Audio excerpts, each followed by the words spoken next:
Back in the late 90s, gamers on PC and consoles were enjoying a revolution of high-octane, fast-paced racing games with thumping soundtracks, thanks to the breakout success of Wipeout 2097. ROLLCAGE, released in 1999 on PC and PlayStation, was part of this second wave. A frenetic car combat racer where you piloted large versions of those RC cars I always wanted for Christmas.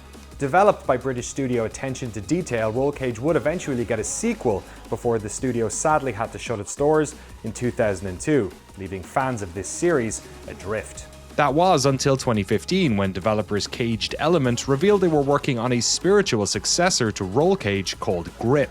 The game had a Kickstarter, and while it raised well over $100,000, they eventually cancelled the Kickstarter when it seemed they were unlikely to reach the approximately $500,000 they'd budgeted the game for. Instead, the game came out in early access and was eventually released in 1.0 on Windows, PlayStation 4, Xbox One, and Nintendo Switch in 2018. I really liked Grip. The racing and sense of speed were exhilarating, and you could tell the developers were interested in making their own modern take on the subgenre rather than simply duplicating ROLLCAGE.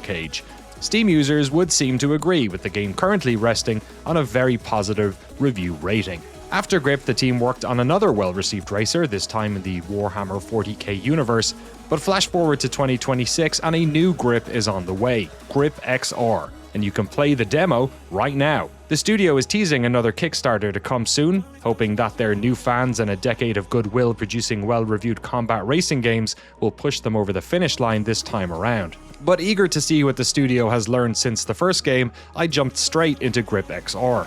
And so far, I'm liking what I'm seeing.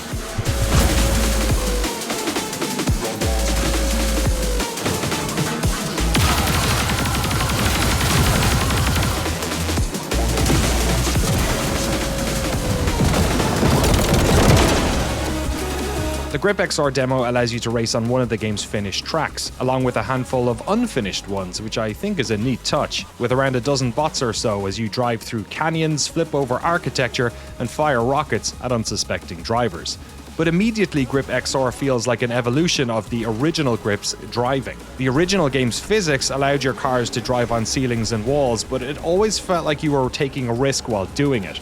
Gravity and grip were always attempting to pull you off of them, and often you'd flail around in the air for a while or crash into the side of the track. In Grip XR, racing on walls and ceilings is encouraged through two buttons that allow you to flip the car 90 degrees and essentially stick it to the wall. With this increased traction, I'm really trying not to use the word grip here, the environment design is far more daring. And as a result, you end up driving around these massive rock canyons and inviting you to ride into the sky, while you focus your efforts on driving line, picking up weapons, and overtaking other racers. The game feels a lot more upbeat too. The original Grip had a darkness to it that felt more at home in the edgy world of Wipeout.